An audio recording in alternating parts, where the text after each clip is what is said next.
from the Ukapi project and myself on the Art on Our Mind project, located in the departments of Literary Studies in English and the Finance Department. We'd like to send a heartfelt thank you to all of you for attending, for taking 3 days out of your time to come here and be with us. Some of you have traveled really far to come to Grahamstown, and we know Grahamstown is a real effort to get to. So we really, really thank you for that effort, and we hope that effort will be met with the kinds of engagements we're expecting. Afems is underlined by the fact that creativities inform every part of African and Black feminist lives, of women's lives, and therefore that is why creativities are embedded in all of the program, not just in certain sections. And I have to say to you, from day one till the very last panel, it's going to be a lot of fantasticness. We've actually saved some of the best things for day 3, including the wonderful Habiba, and you're not to miss the presentation by Paula, which is the final presentation on the Saturday. It really is the grand finale. I can promise you that. So without much further ado, I want to ask Nalukolo from the Office of Institutional Culture to please come forward and give us our short institutional welcome. We like things short here except for argumentations. And then I'm going to hand over immediately to Nthabiseng. The keynote biographies and stuff are in the program. Please read it. We take a lot of pride in those programs. And so we're just going to get on to Nthabiseng as soon as that, because we have to be finished by 10. Thank you. So it is my duty and pleasure to welcome you all to Afems, to a small university in our small town of Makanda. Thank you for making time to be here. And to those who traveled from far, I hope you had a safe journey. It struck on Monday, on Heritage Day, just how fitting it is for Afems to be held during the Heritage Month. It is fitting because the programs are to unfold over the 3 days, the papers are to be presented, the books are to be launched, the films are to be shown, and the exhibitions, all collectively speak about a story and all collectively celebrate Black and African women's resistance, their struggles and their triumphs.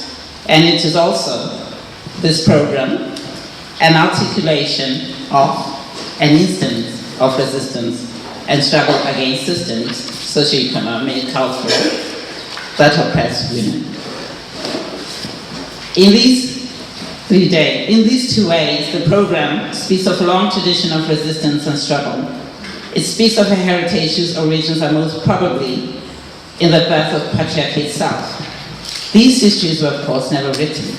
It also speaks of a heritage whose origins are in the birth of the transatlantic slave trade, in colonialism, in apartheid, etc. It speaks of a heritage that includes Queen Gina Mbande, who led armies against armies of Portuguese slavers and colonizers. Queen Gina also sheltered men and women who sought refuge against enslavement. On the other side of the Atlantic, this heritage includes Miss Harriet Tubman, who also led an army contingent that liberated slaves from the plantations of the American South. It includes Musanyani Mewantisi, who led the Dog War in battle in the time of Mfetane. It includes Valen Mama, who fought off 3 men who were raping her daughter. So many women, so many individuals, so many stories, some of whom we know of, and some of whom we do not know of, have fought these physical battles against oppression. Ours is a long tradition. While Gina, Harriet, Musanyane, and Lion Mama use metal tools to resist oppression, they also use words to persuade, to convince, to try to change oppressive ways of thinking.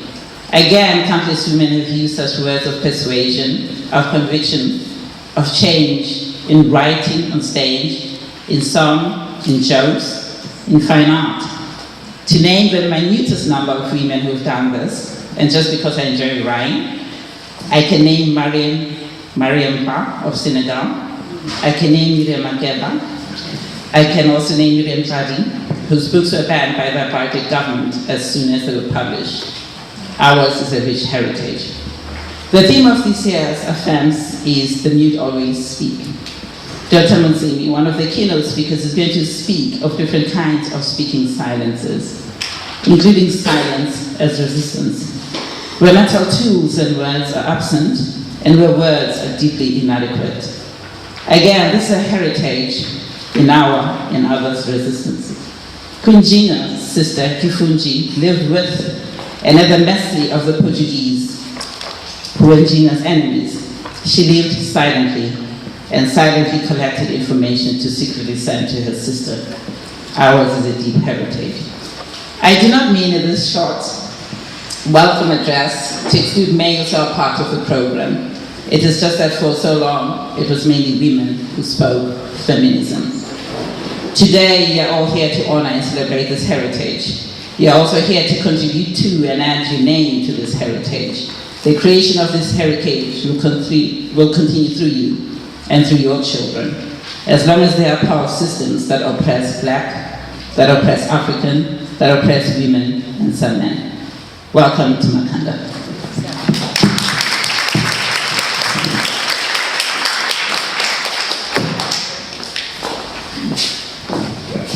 Thank you very much, Nolo Kolo, for that.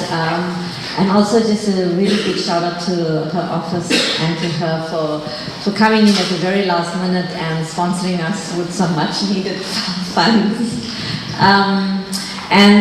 So I want to immediately hand over to Dr. Nthabiseng Motsemme because I'm sure you are as curious to hear what she has to say as I have, because her paper, of course, on the Mute Always Speak, it has been so influential. And so I want to see where she's at right now. So, Nthabiseng. Thanks.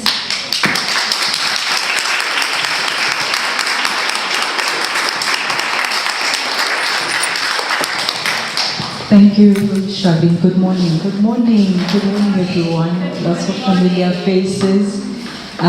So happy to be here. Really just humbled, and thanks for dragging me out of my templates and tables and reports, which I love. I'm based at the NHSS, and we're doing beautiful work, which is about ensuring that the next generation of scholars, particularly women scholars, are supported. And I'm proud standing here to say that we started in 2015, the project. We're now all looking at over 100 graduates, doctors, and the majority of those are Black women. So it's an amazing project as well. So, and this morning, first let me just say thank you to Sharlene, also to Linda and Taryn, who got me here almost. Didn't make it again. You know how it goes when I come here. I had drama yesterday yet again. So there's something about, I think in the times that whenever I come to Grahamstown, something just crazy happens. But I always eventually get here, and it's always really wonderful to be here. And I just want to also take an opportunity to say thank you to all of you for making time to be here. So I am going to speak really about where I'm at right now, and as I've said, I'm not in an academic space. I've been, for some strange reason, though, this year, been doing very sporadic, lots of writing everywhere. Most of my writing is done at airports and in airplanes. Whenever I can, get that moment in time. So I'll be giving you, see it as, I'd like you to see it as a kind of fragments, and unfinished fragments, kaleidoscope. A lot of the work is from my PhD, which has been gathering dust, and I need to do something about that.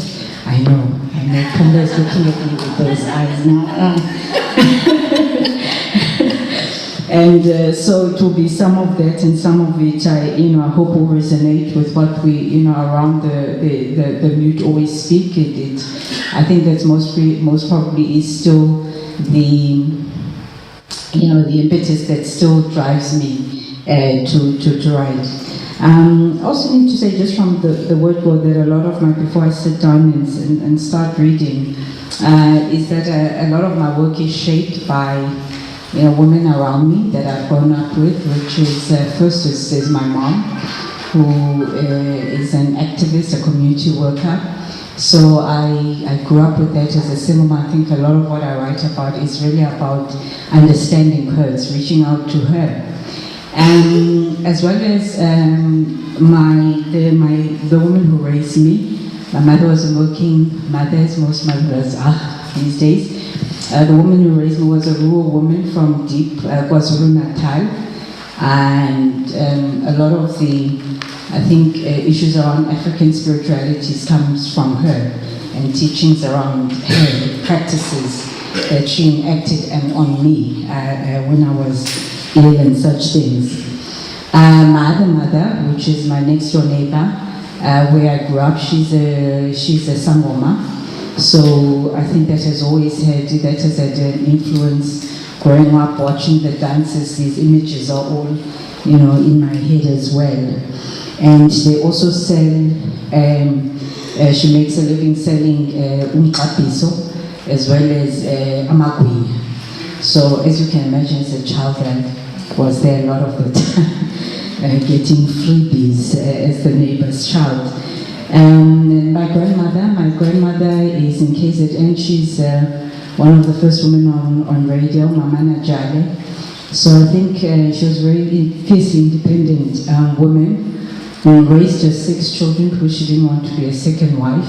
So she raised her children herself. So I think all of these, tapestries of women and their lives are always playing in my head, and in some way, they are part of my embodiment as well.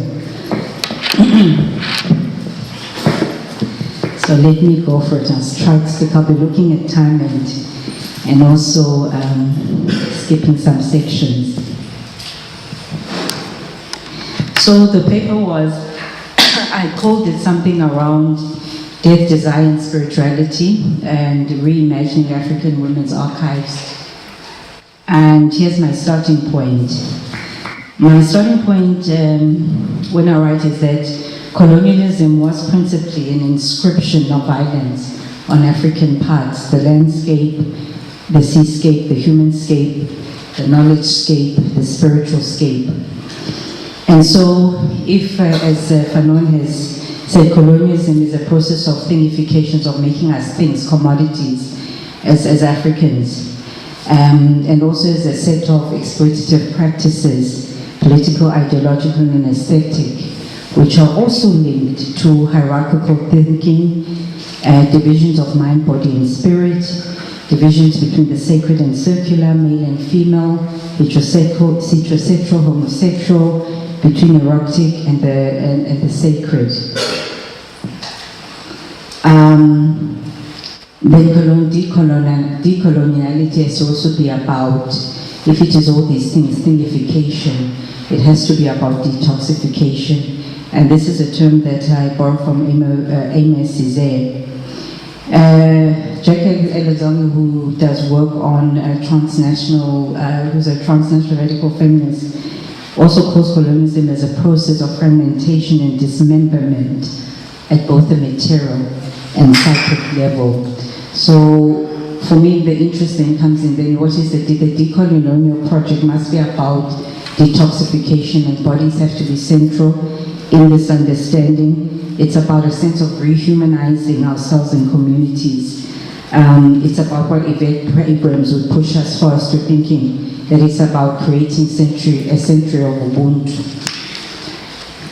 And it also then has to be about, if it is this space that we say is a process of fragmentation and dismemberment, literally, of the body, then it's not coincident that we find that the decolonial project, the whole idea of yearning for wholeness, is going to be quite a central aspect. And I'm talking at the material, the existential, the physical, the psycho, at all levels. And so for me, decolonization is also about inhabiting alternative embodiments. And we're touching, in fact, becomes an existential part of the work of decolonization. I want to say that again. It seems trivial, but it's quite radical. Where touching becomes an existential part of the work of decolonization. And so ultimately, I think at the end of the day, what we are saying, people who have worked on the margin, write about marginalized rights, is that decolonization is a freedom from hegemony and a process towards legitimization of multiple forms of knowledge. I don't think we're asking for much there. So my work, which has been on African women's voices at the TRC, on gendered memories under violent regimes, the explorations of lived and embodied suffering, of feeling of suffering and healing amongst township women.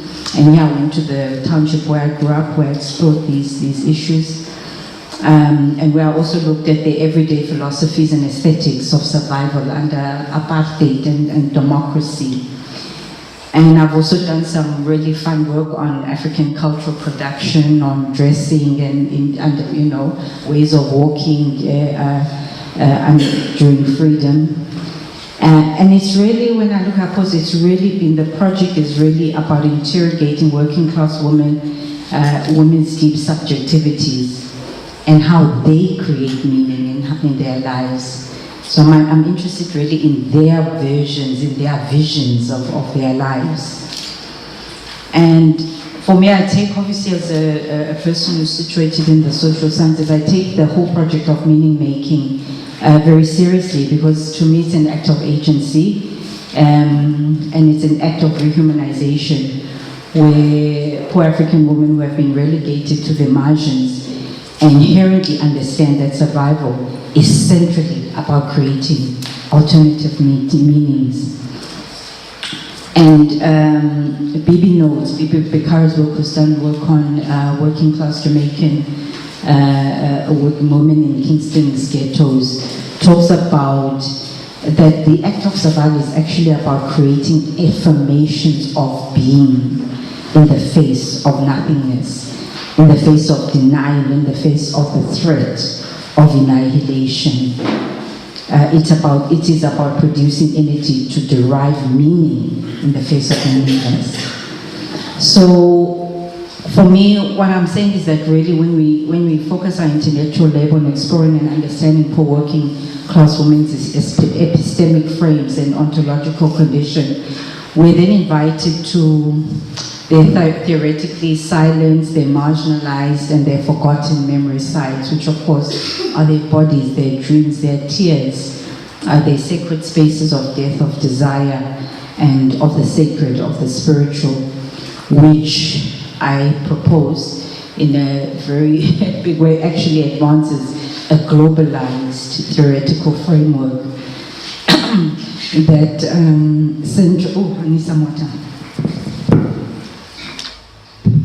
So really what I'm saying, that in just paying attention to poor women's epistemic frames and ontological condition, it actually will open us to a globalized theoretical framework that will centralize the rehumanization of the oppressed, engages us in critical scholarship around suffering as well as despair, and also informs our scholarship around alternative sites where hope resides and germinates. So yeah, so I think we're at a very, very critical stage, especially where we're living with now in our world. I think we're so in need of these kind of frameworks to guide us. And I also want to suggest that by engaging their memories of violence, their lived experiences of pain, of suffering, but as well as of joy and of engaging in healing. The ancestral maternal legacies also allow us to revisit some of, I think, things that we have forgotten we've forgotten in social theory. And these are some of the things that I've that has emerged from my work. So, for example, something as deep, as simple as the deep and very negative effects of past historical and political violence on the systematic targeting of the fragmentation of the African family structure and the politicization of traditionally feminized spaces like the home. Women's narrations really, particularly, for in the TRC I looked at obviously working class women's voices. When I went home, my page was I talked to around 3 to 4 generations of women, mainly those who were from the ghetto, the RDP houses, etc., working class, some unemployed, and ranging from around 15 young women to my oldest was 90. So, when you hear these things, you really see that what Pamela Reynolds has gone as far as to say that the concern of apartheid in the 1980s can be characterized as a systemic violence against the African family and African women. And we haven't really gone into these deep levels of intimacies of really understanding how these past state violences have affected us. I think this is still relevant to do. I think what also comes out from women's voices, their lived experiences, is that in the midst of violence and scarcity, socioeconomic scarcity, the intergenerational work of creating the everyday, of weaving it, stitching the socio-moral, the socio-ethical, the socio-cultural, the socio-spiritual, which is the principal locus of everyday life experience, has and continues to be principally women's unaccounted work. And I think let's start accounting, finding languages to really make explicit the kind of work women continue to do.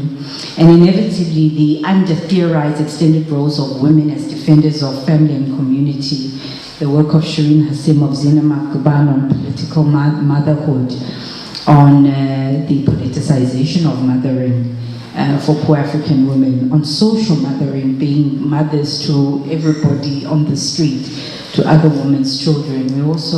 These are things that they focus our attention to. And they also take us to what I call our alternative memory sites. So women's narrations talk a lot about the landscape, and so they point us to the intergenerational historical and political violences that have mutilated our sacred spaces of African spiritualities and cosmologies. They talk about the mutilation of landscapes and the repeated ecological reversals that the landscape has suffered through violence. They speak about where are our dead. Some of them, why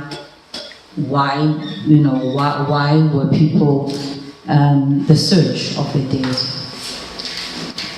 And of course, I think women in the conversation of what does it mean to be human in the aftermath of historical trauma, women's voices are key here. I think women are key in that dialogue. This is the work of Pumla Nthabiseng. She's done work on this. She has a book supported by the NIHSS called Human in the Aftermath of Historical Trauma, Breaking the Cycles of Repetition, a global dialogue of historical trauma and memory. Is this why we think that the only way to be heard is through violence? That's the central question she's trying to grapple with. Is historical traumas and embodiments of these traumas today. And of course the work that I've worked on is that they also take us to the place of really looking at how do women heal from the lived healing strategies of working class women. And they answer that, those famous questions all of us have of our mothers, our grandmothers, and which in the way that Alice Walker puts it very poetically, and that is that in the midst of it all, how did they survive? And not only survive, create beauty. Amazing. So some of the themes that, check the time, don't have that much. Yeah, it's not going to work. Okay, some of the emergent things I would have liked to discuss with you is, talk a little bit about African women's ways of knowing, talk a little bit about desire, as a rehumanizing life force. Talk a bit about death, which I think is something I've been talking a lot about. I'm not sure why, but looking at the experiences of death and what that means that African women articulate, and of course African spiritualities. And then I had a few things to say around this idea of building an alternative African women's archive, and just trying kind of looking at what would it look like, what would it feel like, you know, to be in this space. I think we're partly there, actually. So let me go straight, so, you know, and as I said, I'll just be picking here and there for you.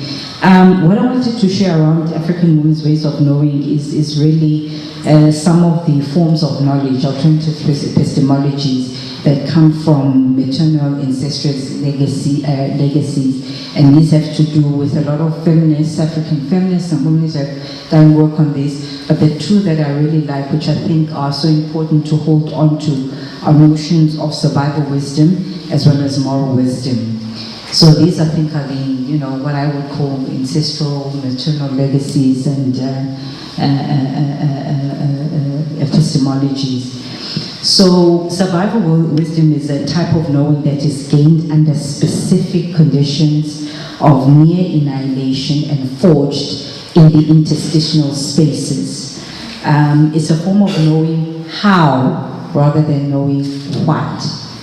So others have described it as a way of knowing that involves the convergence of emotions and analysis. It means you know the danger without having to be taught. You know it is. You are in touch with your ancestors. It's from the gut. It's not rationally figured out. And black women, African women use this form of knowledge all the time. And so survival wisdom involves ways those oppressed negotiate their terrains in such a way that they reimagine and recreate alternative spaces of humanization, and what I would call alternative citizenship as well. And it's really based around this notion of that questions of survival are not just about where the next meal comes from, but they are existential. It's about meaning. Who am I? You know, those questions. So the central work of survival wisdom is, I say, poor women who've gone through what they call intuitive understand that it is to humanize, to rehumanize the horrors of marginalization, which are created by oppression and extreme forms of violence, while asserting dignity and worthiness as well. It's a space where I love this phrase. Oh, I didn't get her name. No name. I remember what she says. It's Black feminists and women have called this search for humanity under really terrifying existential and social condition, the subliminal space, dense space, where the soul of African communities resides. That's Kate Collins from her work. The subliminal space where the soul of these communities resides. And moral wisdom really is about what African women have seen, that their appraisal of what is right and wrong, good or bad, develops out of the various ways of coping related to conditions of their own sociocultural circumstances. So I create what is right or wrong based on, related to the condition of my own sociocultural conditions, right? Circumstances, not of yours. So this is where the issue of morality becomes quite interesting, and one can play around, with that as well. And so, Barbara Christian reminds us. She says that the new black woman will recreate herself out of the creative legacy of her maternal ancestors. I've got 5 minutes.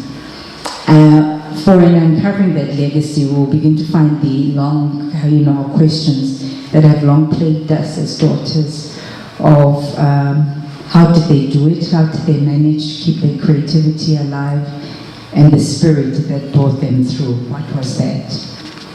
I then talk a little bit about body knowledge and sensing as a form of body knowledge, which is very important because it gives us a sense of an alternative way to think about embodiment as well. And one of the things I'm very interested in, which I just have not enough time, but I'd like to also explore, is the issue of the mutilation of sensory parts, the feeling, this, and this is from some of the work that I've read around just going underground. People that's been, alive for more than 5, 6, 7 decades, and what does that do around mutilating your sensory parts, so the feeling, the embodiments. On desire, I've got 4 minutes, no problem. On desire, the central thing really I wanted to share is that one of the things that's very important to always hold on to is that no matter what the circumstances, and if of course you've grown up in a township, you know this very well, that even under extreme conditions of oppression, the pleasure principle is never wholly, defeated. So I wanted to share the point, but the other point that I think is really important to make around desire is that desire is reimagining, re-theorizing desire is not merely psychic, psychological, but really something, a social form, a social way, or about social recognition, as not simply about sexual force, but what constitutes you as being human. So it's about a lot of the work around enjoyment, around Black women's narrations. This idea that desire is not simply for a body, but it's about the desire to be desired, right? It's about when I desire, I'm asking to be considered. I'm merely here. I'm saying I'm not merely here now, sealed into nothingness. That is from Keynote. He says that is his notion of desire. So in other words, desire rehumanizes us. It's a form of humanization. And it's a form in which Black women also encounter aesthetics. They're Black African poor women's notions of aesthetics of living, of affirmations of Black beauty, of alternative ways of living that celebrate happiness, existence, and pleasure. And for me, in fact, these things we're talking about resistance, I call these forms of existential resistance by poor women. It's that notion that even though I'm poor, I can maintain a good, enjoyable, pleasurable life as well. And I'm humanizing and taming my existence. I won't talk about the one issue that I wanted to talk about death is just point to the key issues which I want to talk about death. What happens when death becomes a modality, your principal mode of experience?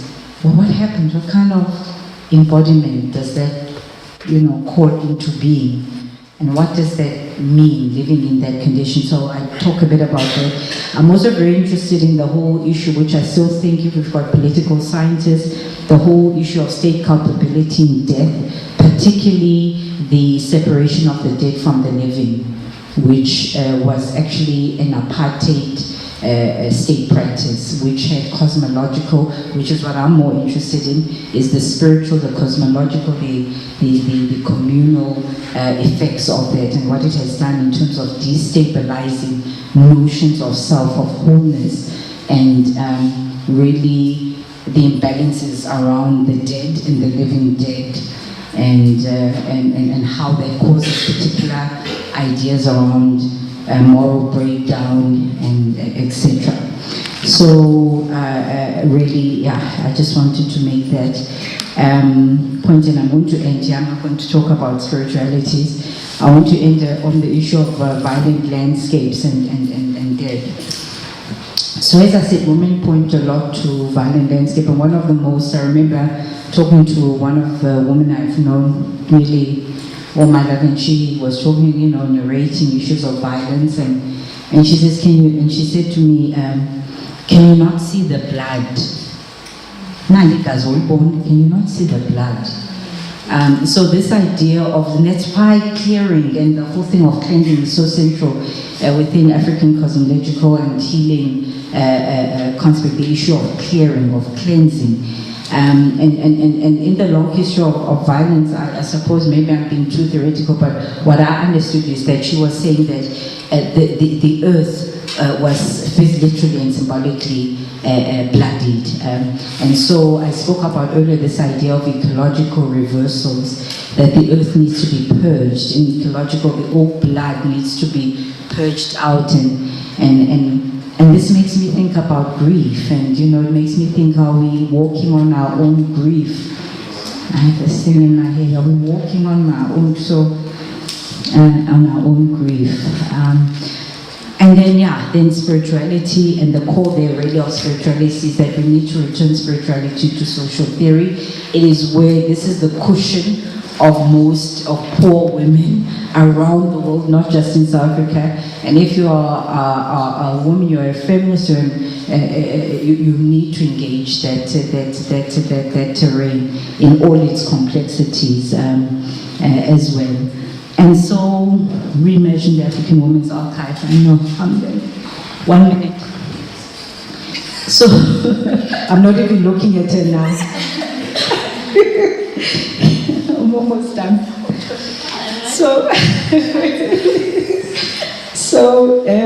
So what can we learn when we visit our mother's garden, as Alice Walker said? How are we to create archives from these expensive memories and ways of knowing, which can't be housed in a single place, textual or otherwise, bound in a museum or a monument or an exhibit? What would be the constitutive elements of this archive, which is shaped by emotional memories and knowing, bodily memories and knowing, sacred memories and knowing, and knowings that are dissented, are ambivalent.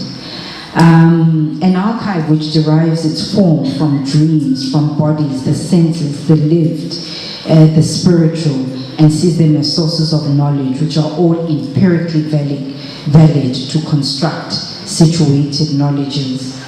An archive which can comfortably accommodate liminality, threshold, travels between worlds, and visualizes silences of the mute, where sensory parts mutilated and healed can be experienced, touched and explored, where smells can be remembered, and where knowledge can be embodied, since the body is central in the healing complex, since healing is the antidote of oppression. Thank you.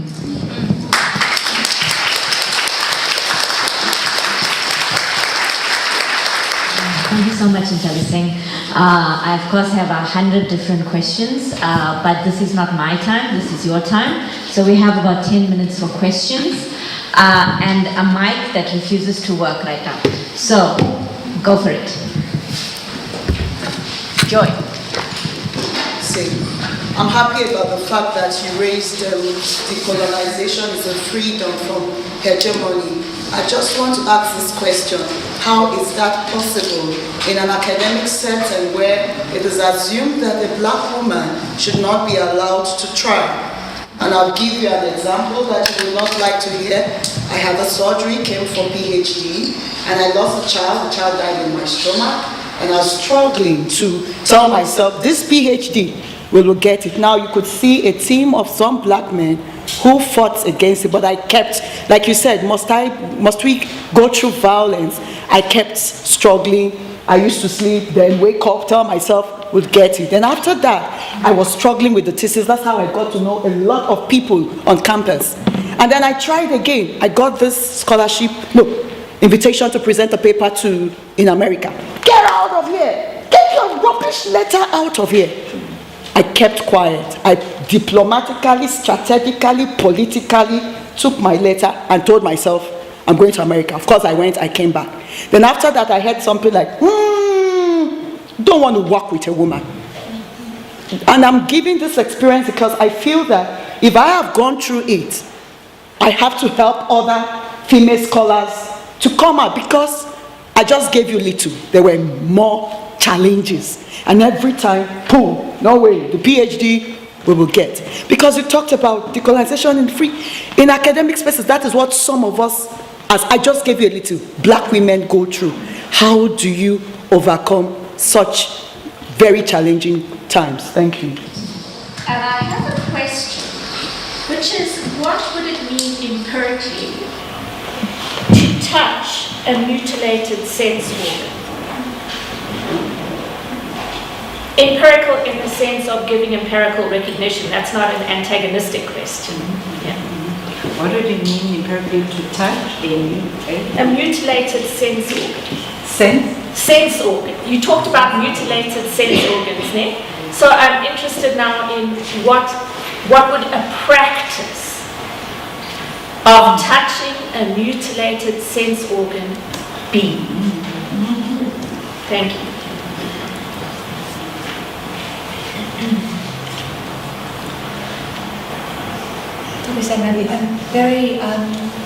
I was very moved by the paper.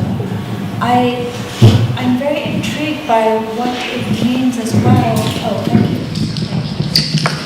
I would like to hear more about your view of bringing spirituality into social theory from this location. So I think that it is religious studies, which comes from a very different tradition. I know you mean something else entirely, and I'd love to hear. Thank you. Nthabiseng, I thank you very much for that. Can I just also just say I loved all your work in the different spaces. What an absolute delight to have you. To kind of have, front row seat to your intellectual work again, which has been so important for my own. I wonder if, okay, so I'm going to just say something, and then I really want to know how you... I'm interested in what you're saying about desire, and I think and what you call the pleasure principle, as humanizing, as existential, rather than all the other things that we hear very often. And I was struck listening to you with how powerfully what you were saying works against the very kind of almost instrumental way in which we're supposed to think about how claims to pleasure by marginalized, by poor people in South Africa, for example. So this kind of notion that, we read taking to space and public, whatever, protest as service delivery protests, right? And then some people constantly say, no, it's a call to dignity, but very often even this notion about, no, this is a claim to dignity, it's not just about the bread and butter, right? But very often, even the critique of the bread and butter exists, like not bread and butter, service delivery, blah, blah, blah, blah, claims, which go under the guise of, no, this is a claim to dignity, seem to me very often also still kind of trapped within that. And so what was incredibly hopeful and kind of whatever, I don't know what the word is, in listening to you, is that it seemed to me that part of what you're saying about, for the first time I was hearing something that might help us articulate a free theorization out of you see, because this is the difficult work. So I'm battling to find the language, not because that's what you're pushing. So even when people are saying, no, this is a call to dignity, it's not just about the embodiment and the food and the lights and the excess. It's about something much more spiritual, emotional, pleasurable, right? And they say it's a call to dignity. Very often, even it's a call to dignity. Well-intentioned is still trapped in that, and it seems to me part of what you say about desire as a humanizing life force, and what you were saying about survival, wisdom, and various other things that you said are a way. I don't want to say. Do you understand what I'm saying? I do. I think what also Pumla is saying is about even when it's instrumentalized, it will always instrumentalize at every single point rather than the existential that we're asking. I think I fully agree. Yes. So thank you, Nthabiseng. I love listening to you always. I'm thinking about used like spatial metaphors like subliminal and interstitial, and I'm wondering what it means to, rather than the subliminal and interstitial, to think of a kind of flooding rather as a relation to space. And I'm thinking, for example, not only is this virtual in relation to social theory, but say, for example, pedagogically, if we were to foreground a practice, for me it would be a flooding rather than an interstitial or a subliminal. It would be a different kind of relation to space.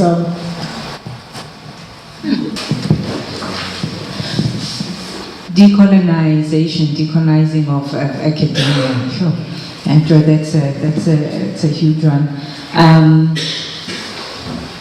And I wrote a paper, in fact, which I titled "Paying with Our Bodies on Souls," and the exclusion of black women in academia, literally, that we pay with our bodies and soul in this marginalization that we experience. And a person, I can give you a whole, I've done work as well on how do we occupy the space strategically, and how do we, through, for example, adopting, feminist and womanist consciousness, how that also allows us to access ways of inhabiting that space where we are being strategic, but at the same time we're protecting ourselves from the injuries. Who's this woman? She calls it spirit murder. It could be spirit murder, which are the psychic and psychological material injuries that black women suffer on a daily basis in these spaces. So there's no really answer to this, and I really like that too, because I think it's getting to what I could hear you in your voice, and really deep down what you were expressing, which I've been trying to express because I've been through some of what of these experiences that you've described. And I found that notion by Williams. She talks about the idea of spirit murder. And I thought, yeah, that's what's been happening to us. Our spirits are being murdered, and so we need to theorize. And what she was doing in her work, because so I found her first name, she comes from a legal feminist background. She's theorizing around spirit murder, in fact, to make it what you were trying to talk about, the sensory. So she's doing that work of saying, how can you put it in a notion where it actually becomes a crime? How do you bring it to the surface, to language, to a way, so that it actually, she can stand in a court of law and say, you murdered my spirit, and that person will be, So these are... So at that level, so what you're saying is, I don't have the answer. I can give you, or we can share experience. I say, no, you must do this. When you get to the committee, this is how you position yourself. Many women in this room, many women in this room, we have those conversations. But the question is, number one, I think recognizing that this is actually damaging a person's core humanity, which is something that our universities don't recognize, and calling universities accountable. So one of the things in that paper I talk about are, for example, what are the institutional ethical agencies of universities? We see them as empty of having ethical responsibility and such. And so lots of questions there, but I heard what, at that level, the deeper level as well, of what these injuries do to us. And then the question of what would it mean to empirically to touch a mutilated sense organ. That's something that's just been on my mind as well, and how doing it. Something I haven't, but it's something, as I was saying to you, that it's something that I'm really interested to explore and kind of open that concept, get into it, and really wrestle with it. Because I think, and here's where the really fun part comes in, is this is where transdisciplinarity, interdisciplinarity just naturally has to, I see that doing that would involve, there's a lot of, and you'd have to most probably collaborate with artists to do that. So and which artists, and I don't know, but I see the principles of it, the interdisciplinarity of it. I see the notion of having to use different kinds of material. Text will never be enough. There has to be texture. There has to be, bodies, and so. It's something that, because I think in making it tangible, it's also will be a part of a healing of some sort. So at work in progress, it's this expensive space that I really would like to explore as well. And if I think of some, most probably in some areas I have, so when I think of it and I'm not consciously aware that in fact this is what has happened, I'll let you know.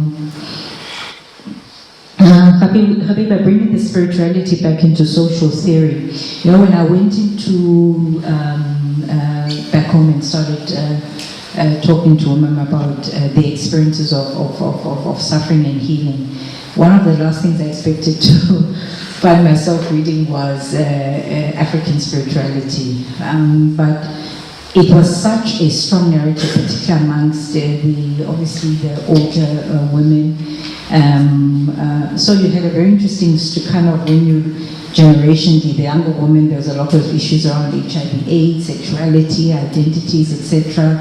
Women who are around my age, and I could really obviously relate to, was a lot of issues around political violence, politicization of spaces, and all of that. And then older women was there was a lot of talk around African spirituality. And so when I started reading around it, it was such a it was of course something I lived, something that was a memory, something I embody, some of the things through some of the markings we all have as we grow up. So it was really, when I started reading, and in fact one of the core things which was such an obvious thing, which was most of the poor, for when they go into explanations of misfortune, of such things, these forms of spirituality are still the cause of what actually happened.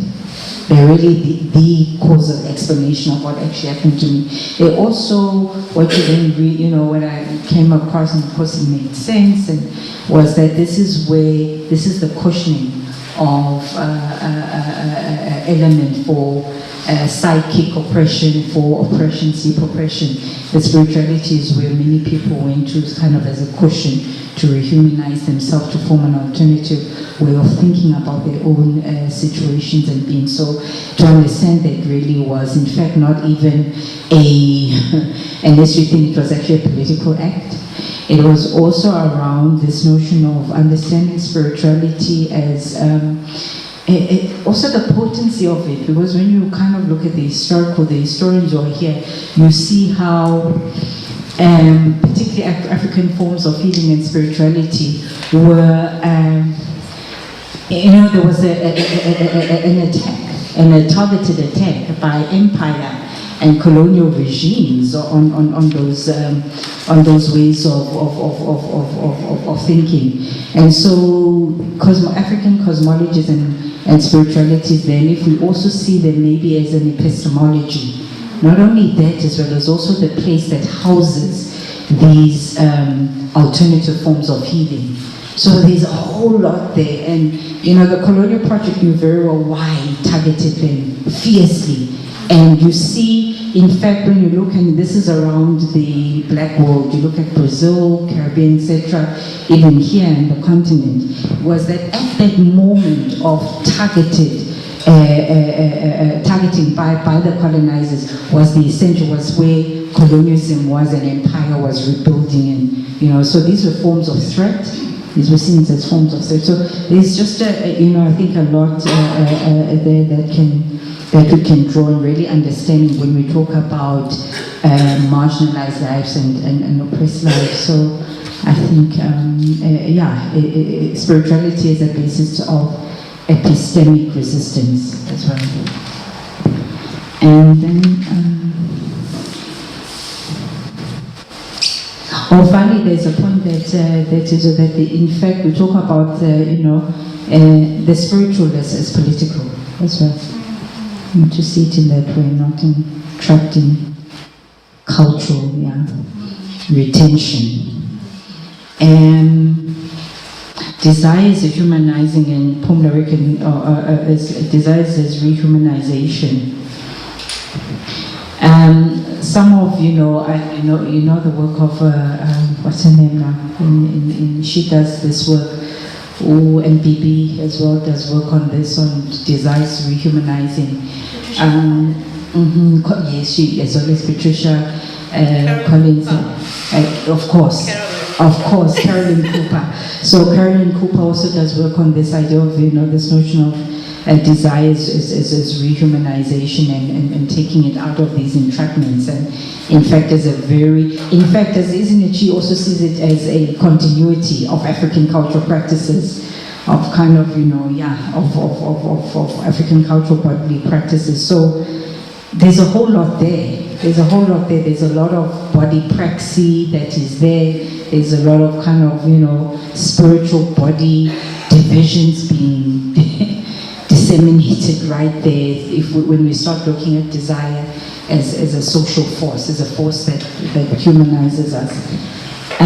I also talk of, when I talk about desire, I also talk around prayer as prayer, African women's prayers as speeches of desire. So, the idea of speeches of desire comes from works from Aristotle. So he was looking at workers in Dunlop. And I just thought, that's what prayer is. It's actually a speech of desire by African women. It's their way of articulating what they can't in everyday life, of actually, and it's actually what I call prayer a rich spiritually based archive. That's what I call prayer, which houses alternative practices and memories of dignity for the poor and suffering. So. And people have looked at how prayer reconnects and heals in that way. So one of the other things I'm very interested around desire is this whole thing around the commodification of desire. So that's I've also want to do some work on that as well. One day. But someone out there, please.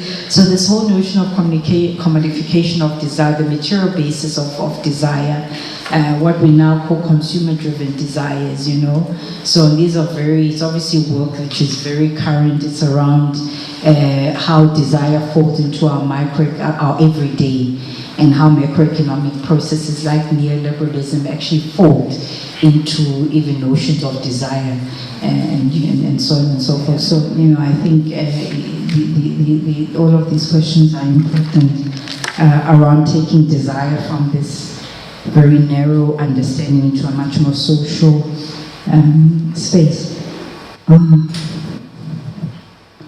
Flooding. Yeah. I'd like to hear more about that, but I like the idea of it, but I'd like to maybe talk to you more about that as well. Otherwise, I think that was all the questions.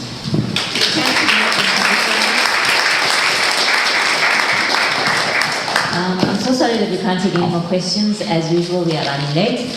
And I just have to get through some very practical announcements. I think she deserves a round of applause, much greater.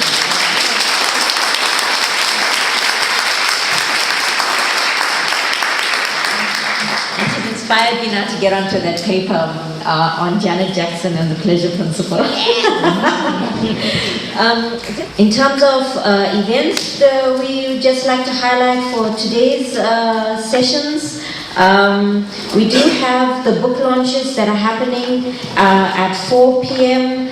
Here in this space. We have book launches by Denai Mokotza, Habiba Badurun, and Kanita Mohammed. The books are on sale, cash only, unfortunately. And then we have an exhibition. I would like to welcome Shelley Barry, who's made her retrospective available here. it's a real honor to have all the guests that we do. There's my own visual art exhibition, and if you're wondering why there's such self-promotion, it was just easier to use my own work than to bring other people's stuff sometimes. And there's also a really remarkable set of performances that are happening this evening by students of Fine Art and Drama Department, and it will happen, it's about a 40-minute performance that happens all over this venue. So that's it. It's time for the next sessions. Java Babes and Feminisms is, and so Okapi and Art on Our Mind members can help you to the different venues. Thank you very much. And thank you again to Nthabiseng.